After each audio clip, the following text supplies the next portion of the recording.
In ancient times, the government began implementing a policy of expelling strange objects and monsters on a large scale. People called this practice monster purification, and the young man known as the Demon Slayer worked for a circus. It wasn't really a circus, but more like an arena for entertaining people outside. The circus leader accidentally bought a captured goblin to use as a performer, and in this circus, most weren't human but demons and monsters. The next morning, he went out for a walk and was followed by a group of children. He scared them off, making them run away in fear. He then bought a bottle of beer and saw people beating a cat, thinking it was a demon. Since the Demon Slayer was there, they asked him to deal with it, but he thought it was just a cat, so he didn't hit it but just flicked it to shoo it away. Although people enjoyed watching him fight monsters, they didn't like to associate with him in real life. That night, he went on stage again, and coincidentally, that cat was actually a monster. After the performance, he left the stage and realized he was being followed. The girl following him ran out when she didn't see him in the room and was caught by him. He wanted to know what was in that cage, so he approached, causing her to counterattack. She took out a gun, but he approached again and kept the gun on the ground. He soon subdued her when a voice from the cage told him to spare this maid. The maid then put away the gun and picked up the cage. The voice inside knew who he really was. He was a half-demon who had been experimented on and had many demons implanted in his body. He also found it hard to stay sane, and using demon power every day would soon cause him to be consumed by demons. The voice wanted to make a deal with him. The cage was then unveiled, revealing the head of a girl. She was immortal, named Aya, and she asked him to kill her.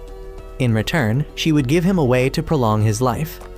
She had lived for over 900 years, and demons were the only creatures that could nullify her immortality. But the one who harmed her was a half-demon, so his power was only half and couldn't completely kill her.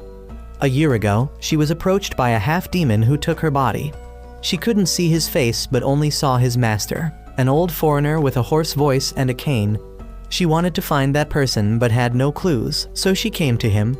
As a half-demon with more demon than human, she wasn't sure if he could kill her.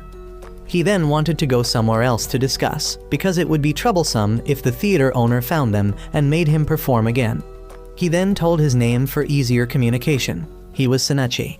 Aya then wondered why he craved life while continuing to perform despite knowing he would soon be consumed by demons. He admitted he knew this, but performing and becoming a demon was part of his intention. If he lost his mind and turned into a demon while performing, the people who always saw him as entertainment would be the first victims, and he wanted to see how many he could kill before being stopped. That was the way of dying he thought was the most fun and could rectify this society. But when she said there was a way to help him prolong his life, he abandoned that idea. However, he said straight out that he wouldn't kill her because she didn't really want to die, but was just bored of living with only a head. But he was willing to help her get her body back because the old man who stole her body was the one who had turned him into this state. The old man's cane had the letter M engraved on it, and Aya confirmed this was correct. So now the deal changed. Aya knew her body was in Europe, which meant they would have a long journey to find it. He then asked Aya about the way he could prolong his life, and Aya told him he just needed to eat a part of her body. But of course, nothing on this head was allowed. She realized that bodily fluids also worked, so she asked if he preferred sweat or saliva. He chose the latter, and Aya asked him to bring his face forward. They used this kiss as a contract to cooperate with each other. Meanwhile, in France, two vampire father and son were hunting deer. The father wanted to use a gun but couldn't keep up with the deer's speed, so he rushed to catch it by hand. The son asked his father why he brought a gun if he couldn't use it, and he replied that it was a gift from the mayor, so he had to try it out. Vampires had begun interacting with humans since Count Dracula's demise, as living with humans seemed safer than confronting them. Upon returning, the son asked why his father kept silver items, and he said it was to prevent other hunters from using them against them. When entering the storage, he discovered a silver bullet stained with vampire blood and frantically went to find the family members. He found his eldest son and the butler, and when asked about his wife and youngest daughter, he learned his wife was in the room and his youngest daughter was singing with the maid. There had been no signs of intruders. He went to find his wife in the room and was heartbroken to find she had passed away with a gunshot wound. Days later, journalists began coming to the house to find him. He was Count Goddard, and because he had lived for 20 years without drinking human blood, he had the rights of a citizen, but there were still some extremists and discriminatory elements targeting him. He was then surrounded by journalists. He didn't want to say anything to the press, but a young girl named Annie, also a journalist, asked what he wanted to do about this case. He decided to hire a detective because the police were too careless. Hearing about the detective he hired, Annie suspected he had hired the duo Aya and Sanachi to investigate and solve the case, which he confirmed was correct. The two were now being taken by horse carriage to meet Count Goddard. According to him, they had solved several monster-related cases before. Although their identities and the truth were still somewhat vague, they were at least more trustworthy than the police. Upon arrival, Sanachi haggled with the coachman. He bargained about the bumpy ride, asking for a slightly lower price. Aya wanted him to stop bullying the poor man, but he still insisted on reducing the price by 1 coin, which the coachman had to accept. But Sanachi didn't have money, so he told the coachman to get the money from the count.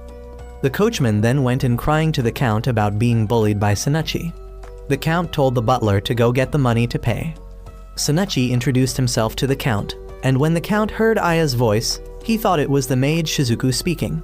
But Aya asked Shizuku to go put away their luggage, confusing the count even more as he couldn't tell where Aya's voice was coming from. When they officially got down to business, Sanachi lifted the veil and showed the count and his 2 sons that Aya only had a head, and she could still live healthily. Because she only had a head, she could only use her brain primarily. She asked the count to recount the entire crime scene. He took them to his wife's room to examine the scene there. Because vampire bodies decompose very quickly, his wife had already been buried, but there were still photos. Looking at them, it appeared that his wife had been stabbed in the heart with something like a stake. There were no signs of struggle on her face, so she must have been sleeping at the time. This meant the killer had stabbed straight into her heart with a stake. The back of the chair wasn't scratched, and the fact that the killer could get past the vampire's keen senses showed they must have been very experienced.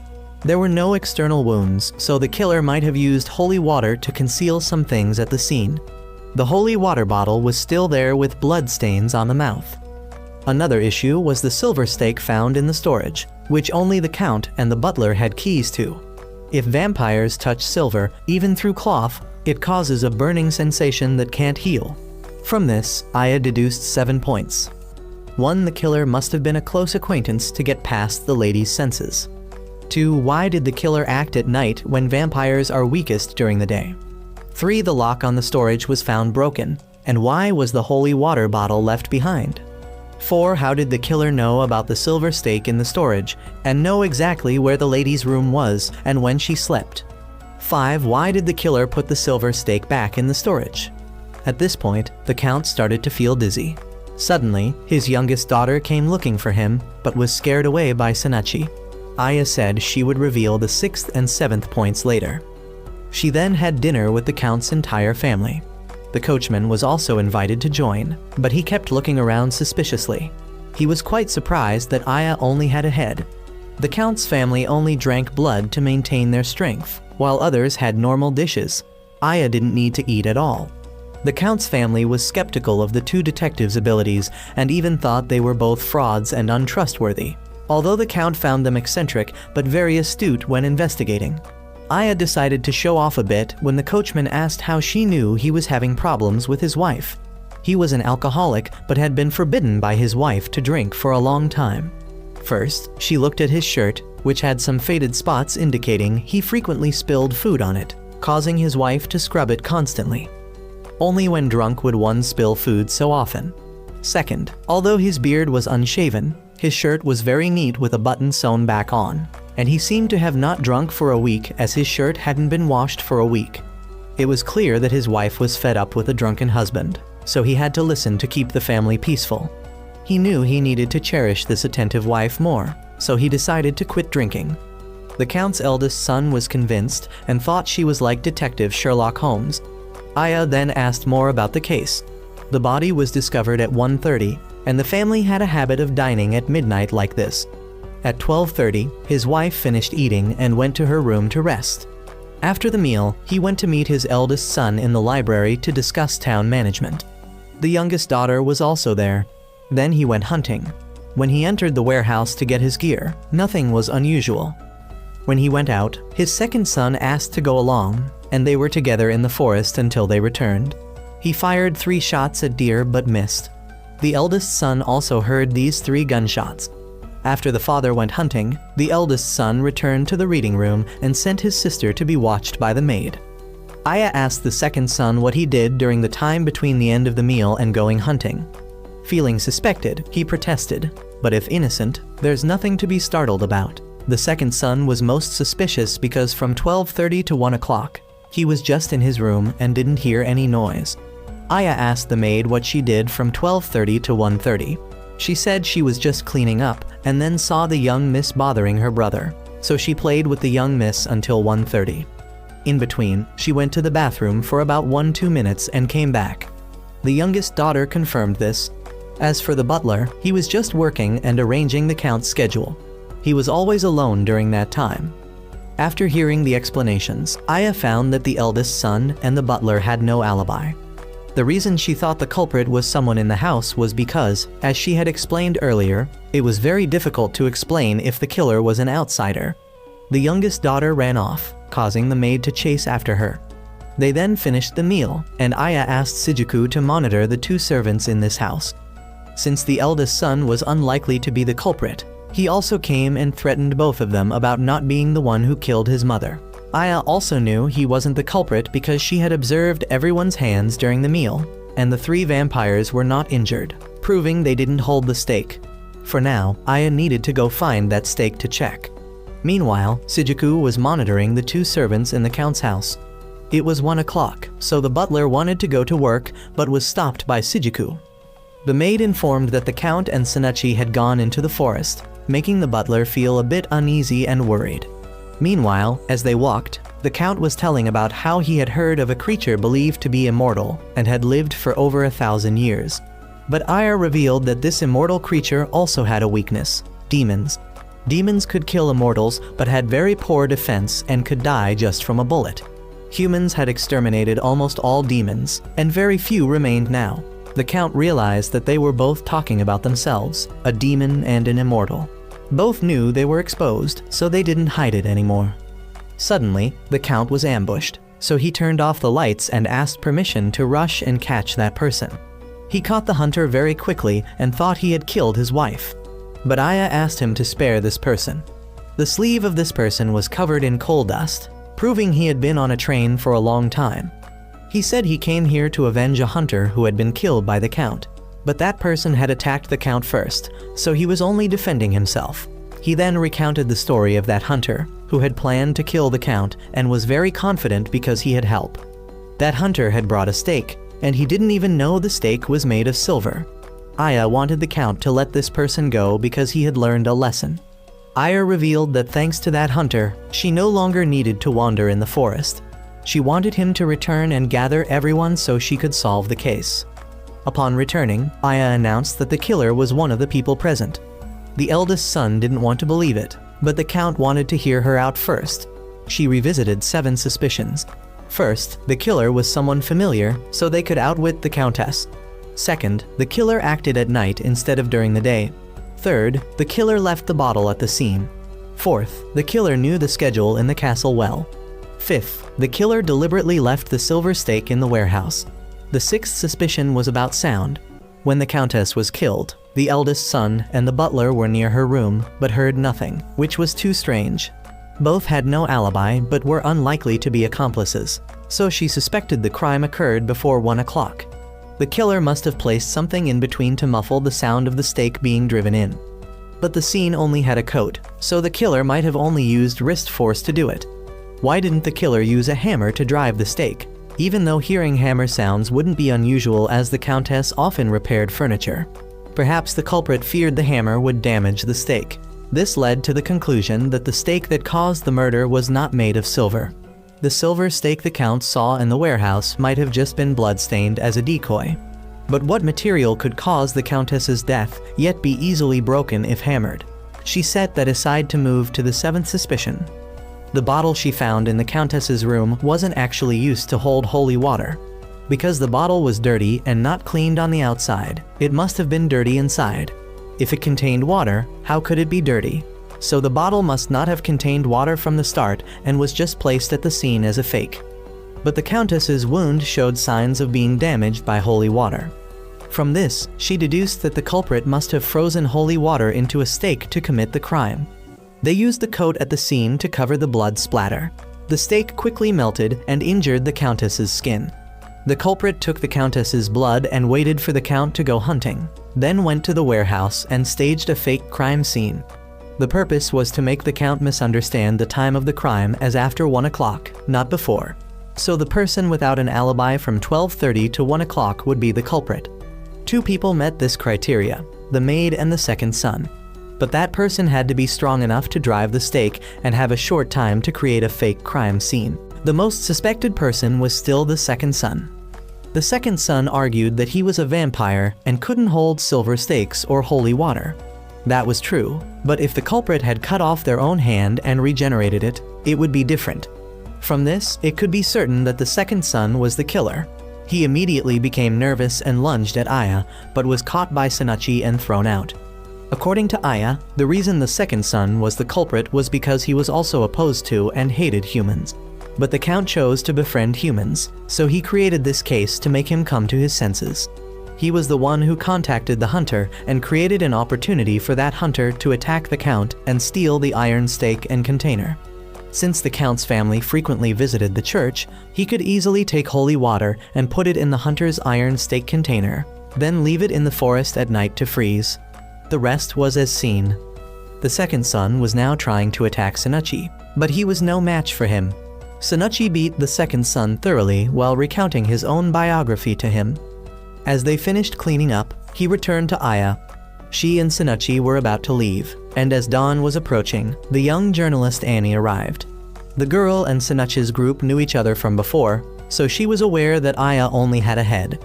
Sanachi suggested that if she wanted to inquire about the case, she should ask the butler. Shijuku and Sanachi started chasing each other again, while Aya asked the Count if he was okay. He had lost a wife and now a son, but he still had to reveal the truth to the whole world. Aya asked him about the person with a cane, if he had met that person recently and was invited to London, but he had declined. With a new lead, Sanachi and Aya continued their journey. Meanwhile, on a train, 2 new characters appeared. The white-haired one was known as the Phantom of the Opera, and the blonde one had a request for the Phantom to carry out to steal a diamond from a museum in London where Detective Sherlock Holmes was operating. The Phantom accepted the job. At this point, Sanachi's group and Aya had arrived in London. According to the English press, the person who hired the Phantom of the Opera was the master thief Lupin. The journalist Annie had also followed them there. Sanachi's group was heading to a cane shop to request a customer list. As they left and entered an alley, they encountered 2 men who wanted the customer list Sanachi was carrying. Suddenly, they were caught by the police and taken to a car. In the car, there was also a pair of twins who had been arrested. Aya and the other man recognized these 2 as thieves due to their red wrists from carrying heavy objects and sawdust under their nails, indicating they had been carrying heavy ceramic items. Their correct deduction caused one of them to inadvertently confess. The newspaper reported that a famous figure known as the Iron Man was hiring detectives to investigate the thief Lupin who was targeting his treasure. Coincidentally, the 2 detectives he hired were Aya and Sherlock Holmes, and Sherlock Holmes was the one traveling with them in this car. When the police realized this, they turned the car towards the Iron Man's mansion. At the mansion, we learned that the Iron Man and his butler had set a record for flying around the world in 80 days. Annie, now outside the mansion gate, was excited to see the 2 famous detectives. At the same time, the Phantom of the Opera had also heard this news. When they met the Iron Man, he wasn't too surprised to meet Aya as he had heard of the immortal person. Aya thought she only investigated monsters, so this case might not be much help. But to him, the master thief Lupin was no different from a monster. The 2 detectives still thought 2 of them were excessive, but they proceeded with the case. The master thief Lupin had sent a letter announcing that between 11 o'clock and 11:30 on the 19th, he would come to steal the diamond named the Penultimate Night. The reason for this name was because the diamond was black. It was valuable and had never been displayed. kept in a fortified basement below and surrounded by a moat. To the south, there was a canal and an underground canal, large enough for a person to enter. Sherlock had the area closed off. The diamond was protected by over 100 guards and police, along with the 2 detectives and 2 representatives from a 2,000-year-old insurance cooperative. According to Lupin's investigation, the cooperative had 7 strongest members who would take all measures to protect their clients. They all wore white and were extremely skilled. The first to arrive to protect the Iron Man was Representative Number 5, Reinhold, and the second was Representative Number 7, Fatima. Aya recognized Reinhold as the one who would hinder her the most. He openly showed his dislike for Aya and Sinachi because they weren't human. The Iron Man then led everyone down to the basement to enter the room containing the diamond. This place required 3 keys and 4 people to push the door open. The penultimate night was kept in an intricately designed safe. However, the diamond was only a synthetic product, so it wasn't worth much money. Aya noticed the safe was made of silver, a metal that both vampires and werewolves disliked. The diamond inside must carry a history. 20 years ago, a friend of Iron Man excavated a diamond from a 14th century relic. He placed the diamond in a safe and gave it to Iron Man, who took 10 years to decipher its sophisticated mechanism to retrieve the diamond. On the diamond's surface were some inscriptions translated by Aya, specifically mentioning werewolves. After investigating the diamond's origin, Iron Man learned that in southern Germany, there was once a thriving dwarf tribe that had been exterminated by the werewolf tribe. They were so resentful that, to seek revenge, they passed down to their descendants the location of their enemy's hideout through an unbreakable diamond and a silver safe that the enemy couldn't touch. Now, about the room. Besides the locks mentioned above, the room has a microphone for communication with the outside, a spiral-shaped air vent on the ceiling, blocked by an iron mesh to ensure humans can't pass through. That's enough exploration for today. Before leaving, Sherlock whispered something to Iron Man. Sinachi asked Aya if she had any way to deal with Lupin, and she had thought of one method. On the afternoon of January 19th, Sinachi's group went to sit by the river. Aya said she wanted to visit the wax museum, so Shizuku went to ask for directions, following a map. Meanwhile, Watson's assistant and Sherlock's brother realized the person sitting in front of them wasn't Sherlock based on the fact that Sherlock's real nails weren't that long, and the real Sherlock was right behind them. That person removed his mask, revealing himself as the master thief Lupin. Sinachi's group was following the map to the museum when Sinachi thought of greeting Sherlock, only to discover that Aya had disappeared.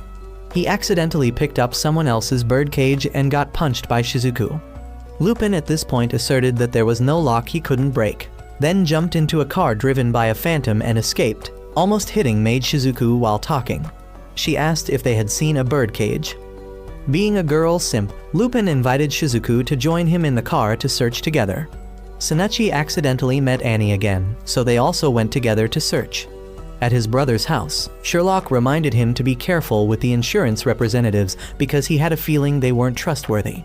But the ones who influenced their work the most were Sinachi and Aya's group, because the penultimate night was the clue to tracking down the werewolf tribe. So they might not prevent the diamond from being stolen and might even try to steal it themselves. On the street, the person who mistakenly took Aya's cage had realized it and was startled to see her. He threw the cage onto the road, causing Aya to be hit by a car. But in this misfortune came greater misfortune, as the car that hit her belonged to the criminal twins from before. Somehow these two had escaped the police, but they had had designs on Aya since first seeing her. At this moment, Shizuku arrived and saw Aya lying on the twins' car, so she swerved to chase after them. Annie and Sinachi were also searching nearby when they spotted Aya and Shizuku, so he gave chase. Sinachi leapt onto the rooftops and jumped straight down to where the twins were, successfully rescuing Aya and returning her to the cage. Lupin recognized them as the Birdcage Messengers group, and Aya also recognized Lupin as he was wearing an outfit identical to Sherlock's. Sinachi introduced his alias as the Demon Assassin, but when pronounced, it meant he was stronger than Lupin, making Lupin want to learn from him. He threw marbles and slid on them to attack. The two young men danced in the air for a while before returning to the ground. Sinachi was hit in the forehead with a marble, and as a result took an uppercut to the jaw and collapsed. Lupin warned Aya's group to stay away from this matter, but he didn't know that everything was within her calculations. The Big Ben clock then struck 8 o'clock. Everyone had to go through a search before entering Iron Man's mansion. When the French inspector arrived, Sherlock pulled his beard to check if he was Lupin in disguise before shaking hands and leading him inside. Entering the room, Aya's group had left a letter for Sherlock saying they would be responsible for security on the ground. Sherlock ignored it, thinking that only monsters understand what monsters think. Reinhold refused to stay in this dusty room and also demanded to keep watch on the ground. Sherlock knew this was to make it easier to catch Lupin, so he let it be. Thus, only 6 people remained in the room. There were still 3 hours until the appointed time, but everyone decided to close the door early. All sat around the silver safe, waiting to see what Lupin would do. 10 o'clock, suddenly there was an explosion in the moat below. Hearing rumors that an officer's uniform had been stolen, Sherlock immediately drew his gun and shot all the locks, rendering them useless. Now this room was completely sealed off, no one could get in or out. Even if a locksmith were called, it would take 5 hours to break through. Sherlock came up with this idea because Lupin had claimed he could break any lock. But it wouldn't be an issue if the lock itself couldn't be opened in the first place. The people around who heard this thought Sherlock was truly a genius. At 10:55, as there was still no sign of trouble, Iron Man suggested that Sherlock and Watson place their hands on the safe. At 11:10, the room began to shake. The earlier explosion had caused water from the moat to flood in through the air vent. Sherlock realized he wasn't as smart as he thought he was. He had been manipulated by Lupin, leading to the decision to destroy the locks. Now there was no way to escape at all. Upon hearing that people were trapped in the basement, Reinhold sent Phantom down to rescue them while he stayed to keep watch on Lupin. The uncles down there knew for certain that the water couldn't completely fill the room, so they weren't panicking too much yet. They planned to cling to the statues on the ceiling when the water rose, and Phantom had arrived to break down the door to help them escape. However, when all the water drained away, the safe had truly disappeared, and the exact time was 11:30. No one knew how Lupin had stolen the safe, even though it was clear that the room couldn't be entered or exited freely. They wanted to go warm up their bodies first before figuring out what to do next. But when they returned to the fireplace and started to plan, Sherlock asked to borrow handcuffs from the French inspector and then cuffed him. Sherlock knew he was Lupin in disguise because when walking on the bridge, his footsteps didn't cause the creaking sound of the bridge, so the beer belly was fake. Lupin confessed immediately, and the way he had stolen the safe was by threading a rope through the flowing water, and he, inside the room, tied the rope to the safe for his accomplices to pull out. Lupin took off his mask, but was still confident he had won. However, that safe didn't contain the diamond as Sherlock had switched its location, and the real diamond was in the pocket over there. But when they looked, it wasn't there. Lupin had managed to keep it in his hand and used a smoke bomb to escape. The entire mansion was then in chaos looking for Lupin, but he had escaped using a stolen guard uniform. Lupin was described as a thief similar to a character in Japanese legend, Ishikawa Gomen. He was caught and executed by boiling, so his followers were angry and decided to steal all the pots in the world. Restaurants faced the biggest problem as they had no pots for their business.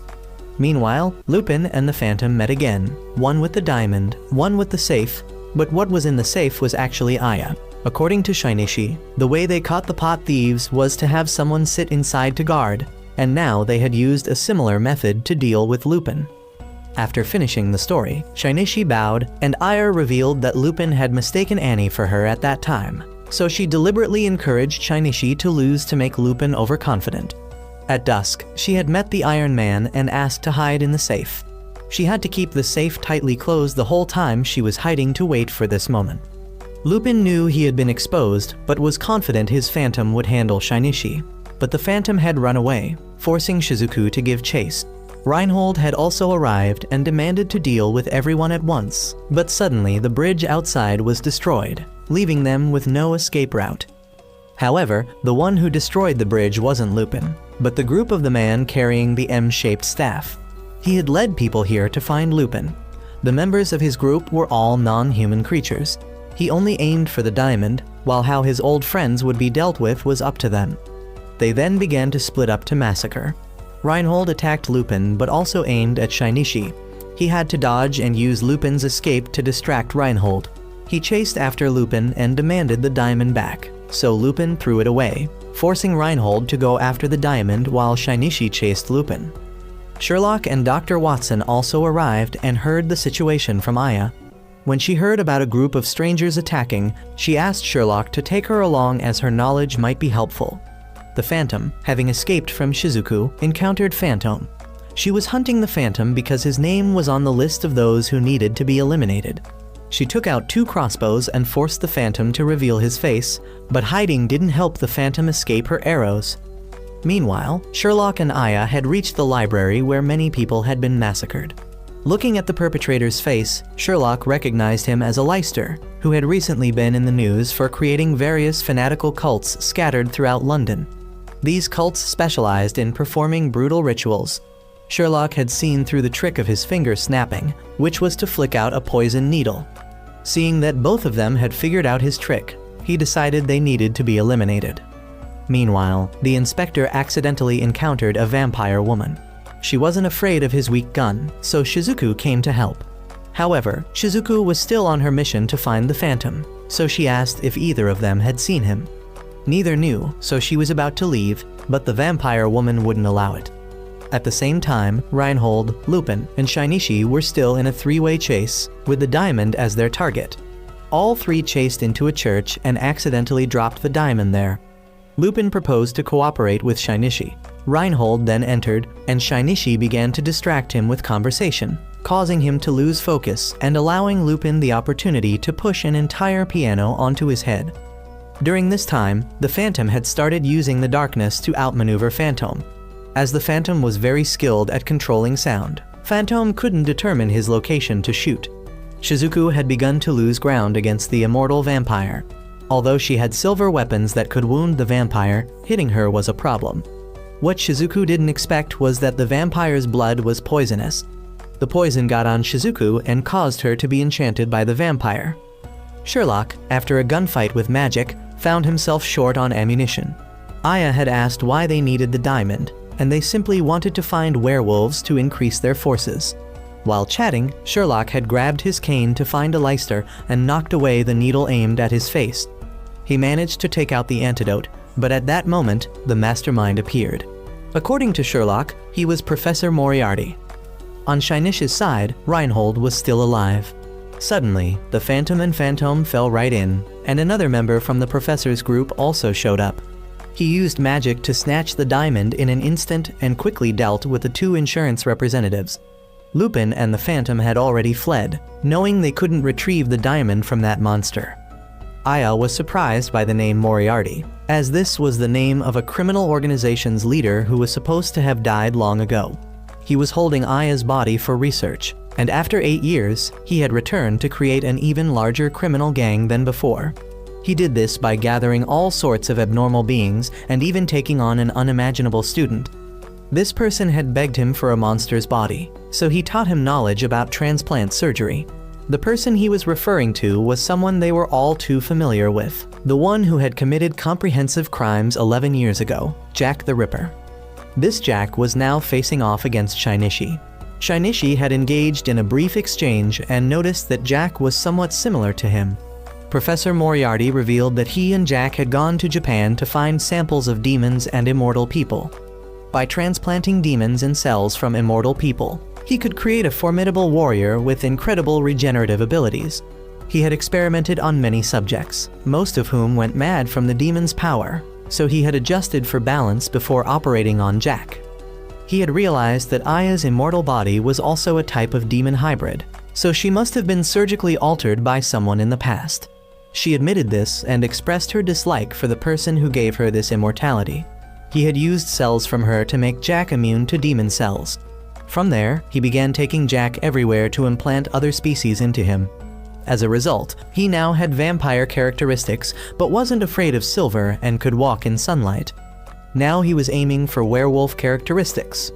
In short, he now had a creature with a human body, immortality, demonic attacking power, and vampire regeneration abilities.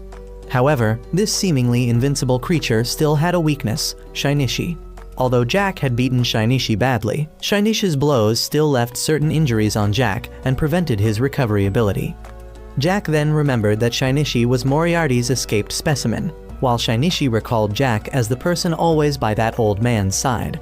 Shinichi revealed that he had chased them here to perform, causing Jack to decide to ignore Shinichi rather than take his life. The vampire woman was now trying to seduce Shizuku. She quickly grabbed a nearby crucifix and stabbed the vampire with it, causing her intense pain and making her want to finish Shizuku off. However, Jack fired a flare to signal everyone to leave. The professor, seeing that Jack had gotten what he wanted, also called Alester and Franken to leave. Before leaving, he revealed the name of the organization he was building, Night Feast. Shinichi then reunited with Sherlock's group and Aya. Shizuku also returned safely. They didn't know where Lupin's group had gone, but Sherlock knew Lupin had used the sewers to escape because the water in the moat had been partially drained, allowing him to escape. As for the safe, it seemed Lupin had taken the opportunity to steal it, but Shinichi wanted them to watch his performance.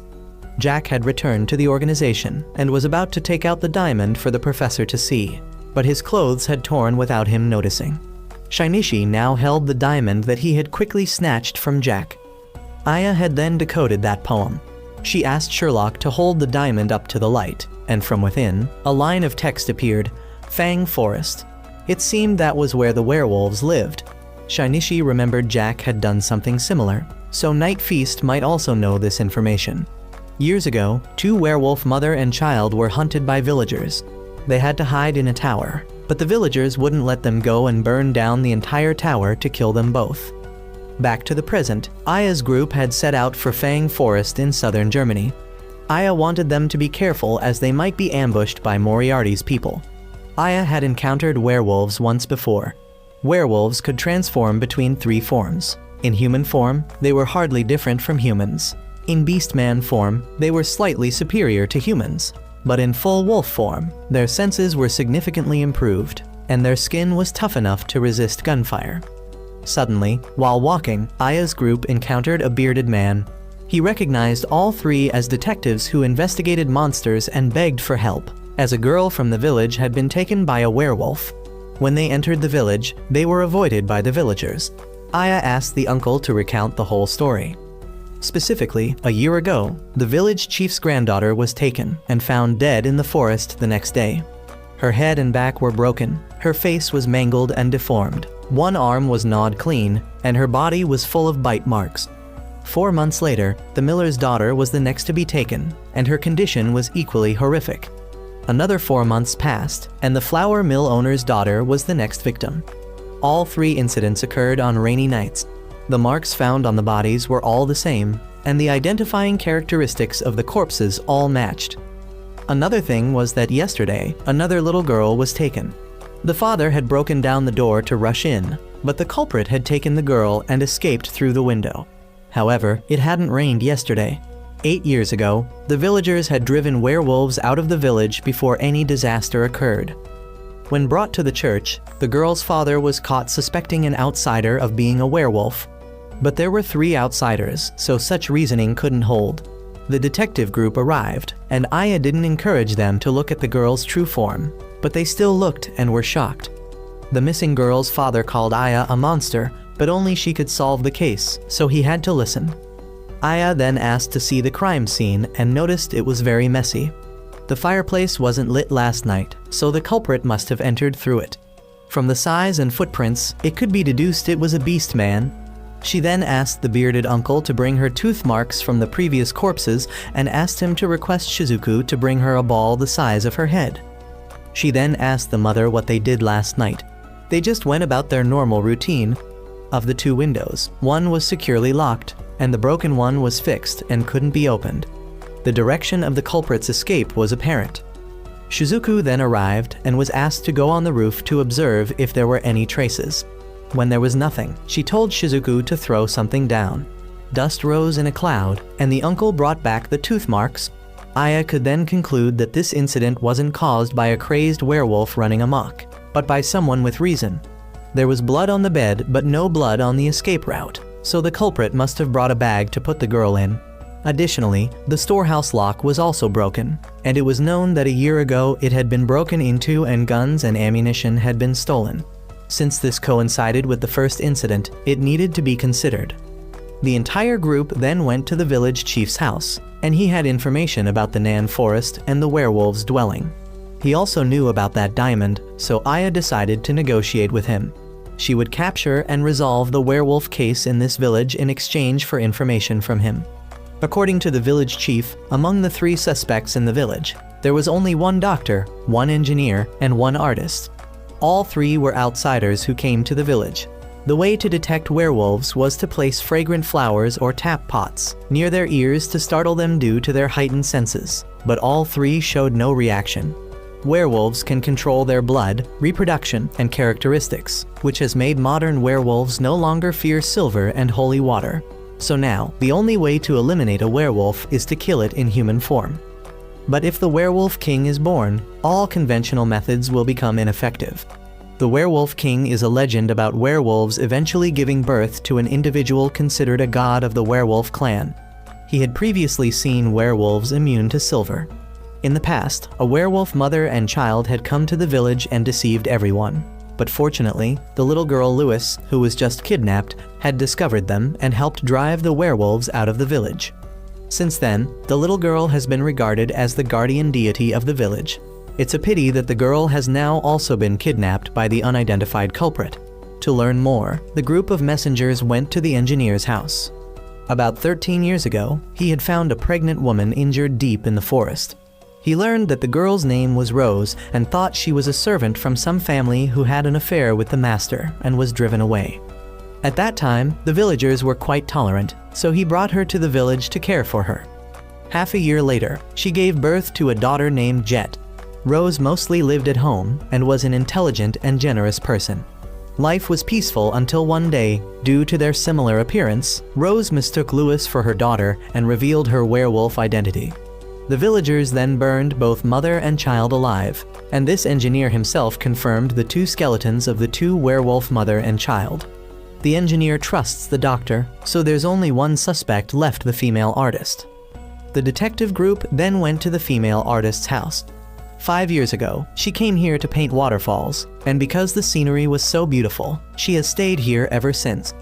The parents of the victims had asked her to paint memorial portraits for their children. In the artist's opinion, the culprit seems to be just a wild wolf. Occasionally, early in the morning or at sunset, she had seen it a wolf with an unusually golden coat. Only she had seen the wolf because she lives on the outskirts of the village, so now she has also become the prime suspect.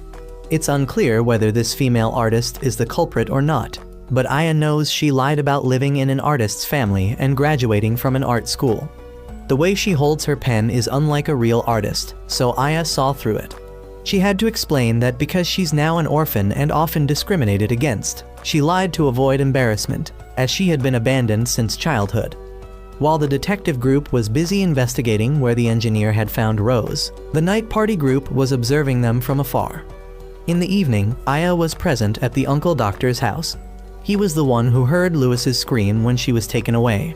Aya suddenly asked about how Louis's parents treated the little girl, as she had seen Louis's wheelchair. The wheels and armrests were dirty, but the handles at the back were extremely clean. Louis had also learned to be independent, so perhaps Louis's parents didn't care about the little girl at all. Aya asked if Louis had ever gone out alone. Mostly not, but he remembered about a year and a half ago, Louis had gone missing, and it wasn't until dusk that the villagers discovered her wheelchair stuck in a mud pile by the riverbank, preventing her from moving. When asked why she went out alone, the little girl said she wanted to go to the artist's house. Aya now understood more about the situation in this village. Suddenly, 2 guests came to visit. They immediately started fighting, and the 2 who came were numbers 3 and 4 from the insurance organization. They came here to find the werewolf, but now even if they steal the diamond, they don't know how to use it. Sunachi revealed that only the village chief knows how to use it, and he had promised to tell Aya if she successfully solves the case. The 2 sides decided to cease fire, and number 3 wanted Aya to solve the case quickly. Aya then had to continue treating Sunachi, and he noticed Shizuku seemed jealous of him. Suddenly, he discovered villagers running to surround the female artist's house. She shouted for everyone to stay away and confessed to being the culprit who had eaten all the victims. She then transformed into a wolf and charged out. Number 3 shot a silver bullet, but it had no effect, and she escaped. The detective group chased after and fought with the female artist. Sunachi handed Aya to Shizuku for safekeeping and jumped in to fight. Numbers 3 and 4 also arrived and fired some shots. When Shizuku went to help, the female artist dodged her and rushed to throw Aya into the stream. Shizuku lunged forward, pushing Aya back and letting herself fall into the waterfall. Although the culprit escaped, the village chief still agreed to share how to use the diamond. Go to the village entrance, stand where the burned tower is, and wait for the sunlight to shine through the first letter of the poem engraved on the diamond for results. The detective group and the insurance group followed these instructions and revealed the location of the werewolf village in Nan Forest. The night party group, seeing the developments, also prepared. Shizuku had now regained consciousness. She had drifted downstream and was rescued by a werewolf named Nora, who asked 2 close friends to warm her up, helping her overcome the critical condition. Shizuku noticed that this werewolf village slept at noon in the middle of the night, with a lifestyle opposite to humans. Werewolves don't allow humans into the village, so Shizuku needed to leave as soon as possible. At the same time, Shizuku also learned that in this werewolf village, there was a serial killing case where the victims were young girls on rainy days. Since her gun wasn't the type used on the bodies, they believed she wasn't the culprit. She wanted them to wait for Aya to arrive because Aya could solve the case. But the more people who entered the village, the more difficult it would be, so Nora thought it would be better if Shizuku left. She then made tea for the 3 female werewolves to drink. They all praised it, and Shizuku wanted to know more about the case. It was learned that it started a year ago, with deaths occurring every 4 months, and now there were 3 victims. The victims died from being shot in the chest, and the men in the village always lost track of the culprit because the rain erased all traces. Each time, no one heard gunshots. So far, they only knew the culprit used a handgun, was very good at ambushing, and knew how to erase traces perfectly. In general, Shizuku couldn't investigate anything, so they wanted to get her out of there and needed to find a place with water to help Shizuku erase her scent. Nora would lure the men away so the 2 friends could find a way to get Shizuku out. On the way, Shizuku learned that no girl in this village could escape because they would be caught by the men. All girls in the village would be forced by the village chief to become priestesses to improve the breed. Suddenly, the men were still there, so the 2 girls had to pretend in front of them. Just as they managed to pass by, a small mistake revealed Shizuku's identity among the werewolves. She was chased and eventually surrounded by the large number. She spoke up to defend the 2 girls so they wouldn't be prosecuted. The village elder came and wanted to deal with Shizuku immediately, but the 2 girls argued that Nora had saved Shizuku and wanted to see what she had to say. They then took her to the wood hill for questioning. The one judging whether she was lying or not would be the village elder. It had been a long time since they built the wood hill since Rose's case. No matter how she explained, the village elder still considered her to be lying. The 2 girls also spoke up in Shizuku's defense. Suddenly, in the middle of the trial, a gunshot rang out. The whole clan rushed into the forest to find Nora shot dead. Today it wasn't raining, but they still couldn't smell any traces of the culprit. The old woman again blamed Shizuku, but the men argued that Shizuku had been held on the wood hill the whole time, so how could she have done it? The werewolves didn't know what to do, so they let Shizuku examine the scene. There was very little blood around, so Shizuku guessed this wasn't where the culprit acted. Nora's body was wet, but her clothes were dry, meaning she had been soaking somewhere before putting on clothes, then was shot and the body moved here. There was a gunshot mark on a nearby tree, so 2 shots were fired, but only one made a sound. Seeing that Shizuku couldn't help much, the werewolves decided to deal with her because they wouldn't let anyone else into the village. Elsewhere, Aya's group was moving when they were attacked by Franken. He pulled both Sunachi and Aya down a cliff and cut off the insurance group. Franken then informed them that he had helped both of them shake off the insurance group, so he wanted the location of the werewolf village in return. Even knowing the location, Franken still feared Sunachi might be lying, so he demanded to hold the diamond as a guarantee. If they met at the werewolf village, he would return it.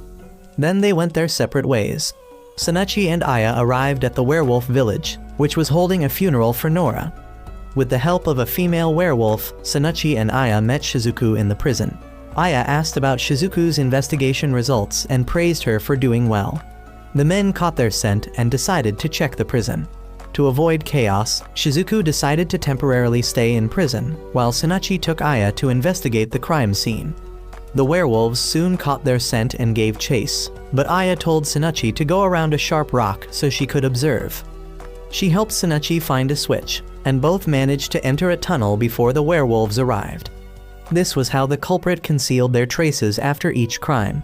There was still blood down here, and the culprit's gun was also here, so the victims must have been killed here and their bodies moved to the surface. Aya recognized this as the gun Lewis's father had lost from storage. Going further, they discovered Nora's blood trail and a lake. One corner looked like someone had been there.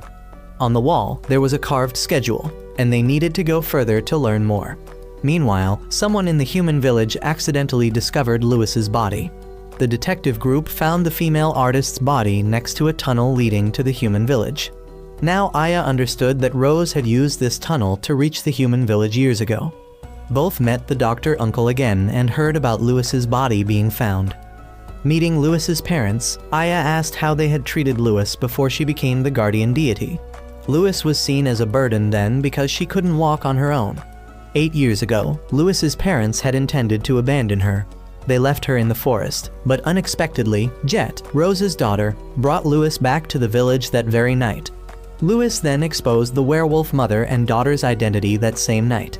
Basically, Lewis was abandoned, Jet saved Lewis, and Lewis betrayed Jet to prove useful to the village so she wouldn't be abandoned. Lewis was very smart because if she hadn't exposed them, the villagers would have investigated and revealed that her parents had tried to abandon her. Aya now began to understand and decided to return to the werewolf village once more. Both used the tunnel to return and conveniently reviewed some things along the way. Numbers 3 and 4 also discovered the tunnel and decided to call the entire village. The vampire had entered the village and started corrupting it. Sunachi's group had already freed Shizuku from prison. Aya wanted to return to the village because she had more to clarify. She asked the female werewolf again if it was true that the villagers here lived at night and lived separately. Upon confirmation, she assigned Sunachi to distract the werewolves. The men, hearing that Shizuku had escaped, began to act. Franken and Alester, hearing the howl, also acted immediately. Sunachi discovered 3 werewolves chasing him. He defeated them one by one using clever tactics. Aya had now reached the werewolf clan's cemetery to determine the final clue. The werewolf village was suddenly set on fire. Numbers 3 and 4 had led the villagers to take revenge on the werewolves. The 3 night party members had begun slaughtering werewolves. Aya had asked the female werewolf to dig up Nora's body for her to examine. She told Shizuku to return to help the werewolves. She returned to find the remaining female werewolf but encountered the vampire. Number 4 now faced Franken and began a verbal duel. Number 3 encountered the magician. After a while, Aya had understood the whole issue and would return to the village to explain. While the other 2 sides were fighting, Number 4 had chained Franken, but Sunachi had come to help Franken. Number 4 was quite skilled with chains, making it difficult for Sunachi to deal with. Seeing Sunachi in trouble, Franken tore off his own arm and threw it to Sunachi, who kicked it to knock out the young man who had arrived. He demanded the diamond back from Franken and asked about Aya's body. He learned it was still being preserved in the night party's nest in London. Number 3 and Alester were still fighting at a distance. Number 3 threw a shovel up and shot at an angle to hit Alester with the ricochet. Here, the vampire discovered that Shizuku wasn't wearing underwear, but she didn't want to talk about it. The vampire informed Shizuku that because she had previously been exposed to her poison, she now had antibodies in her body. Shizuku wasn't sure if this was true, so the vampire gave her a mark on her leg. Shizuku fell under her charm again, but the vampire said that what she told her was true and this was just an illusion. She then left, sparing Shizuku this time. On the other side, Number 3 thought she had eaten Alester, but he had switched bodies and gave her a needle. Sunachi and Aya went to meet Shizuku again. Sunachi wanted to solve the case, but Aya had something for him to do. Outside, the people of the 2 villages were preparing for a general combat. Finally, Aya arrived and called for everyone to stop. She announced that she had found the culprit for both cases. The perpetrator was standing right on the wooden hill, who was both Lewis and Nora, none other than Rose's daughter, Jet. Returning to the crime scene in the room where Lewis was caught, the evidence showed that no one had entered the room, but there were traces of someone jumping out of the window in wolf form. The footprints at the fireplace should have had dust around them if someone had intruded through the chimney, but the area was clean, so it could only have been staged. When she learned that Jet and Louis were similar, she suspected that Jet from the past was still alive. That night, the artist who turned into a wolf was actually Jet in disguise, as the teeth marks on Sinachi's leg matched those in all the cases in the human village. It seems the artist was killed right after she and Sinachi left after investigating. As for Nora's body found last night, it was actually killed in the cave, because if humans had passed through, they would need a lamp, and lamps attract moths down there. Only werewolves can walk in the dark without getting moth dust on them. So that body of Nora was also created by Jet. The person who had lived in the cave and was shot dead by Jet was quite short and had lived there for a year and a half, coinciding with the time Louis disappeared before. So she was sure the person killed last night was Louis, not the Nora they knew, because the two looked very similar. In general, years ago, Jet was helped by Rose to escape to the werewolf village and changed her name to Nora, but also played the role of Louis to live in the human village. There are 5 reasons for her to assert this. First, the two villages hardly interacted with each other. Second, the tunnel helped Jet take only over an hour to move between the two villages. Third, the living schedules in the two villages were opposite. Fourth, Louis usually had little interaction with the village, and Nora lived alone, so no one would recognize them. Fifth, there was a lake in the tunnel that helped Jet erase her scent when switching between the two identities. When they returned to the human village, Louis's body was discovered. Jet had dug up Louis's body, bitten and torn it chaotically, then concealed the gunshot wound. In other words, Jet being alive was the culprit for the 2 cases in the werewolf village and the human village. Aya felt that Jet had become too obsessed with revenge. 13 years ago, Rose had escaped from this werewolf village and came to the human village. Several months later, Jet was born. After living for some time, they were discovered by Louis, who exposed their identity, causing both to be burned to death. But Jet had survived and escaped to the werewolf village. The small skeleton found was that of a fox in the tower. Jet had come here and changed her name to Nora, but still hated this village, so she planned to create conflict between the two villages. So, a year and a half ago, Jet had kidnapped Louis, but Louis also hated that village, so he agreed to help Jet take revenge. Thus, Jet lived with 2 identities and gathered information. A year ago, she caused consecutive murders to increase the hostility between the two villages and staged events to erase her traces. But when the detective group arrived, things went wrong. Jet had chosen the artist to frame and then escaped. She then saved Shizuku and deliberately planned for Shizuku to be exposed. And while the whole village was interrogating, she went to the tunnel, killed Louis, and then brought the body up here to create a fake crime scene. She shot at the tree to help Shizuku not be suspected as the culprit. When everyone thought she was dead, she had gone to dig up Louis's body to bring back to the human village and then opened a hidden path to lead the two villages into conflict. But Jet thought Aya was still wrong.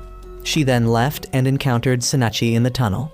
He had been waiting there to catch her, but she revealed that she was actually the werewolf king, so she extinguished the candles to ambush him. However, he managed to knock her into the lake and tied her up while she fur was puffed out. Aya came and informed that the two villages had settled things. Aya wanted Sinachi to release Jet because she had reasoned incorrectly. Jet didn't carry out the plan for revenge, but to liberate the witch women from the fate set by the village elder. The fact that she was both the Wolf King and a witch woman made it hard for anyone to imagine what her fate would be later. So she wanted to free people like her from that harsh fate and help them escape. By repeatedly reusing corpses from the human side to fake deaths on the werewolf side, she had saved 3 people by sacrificing 3 others. Because of her wrong conclusion, Aya would let her go, and if there's a chance, they would meet again. Aya felt this was the first time she was wrong and let a criminal go.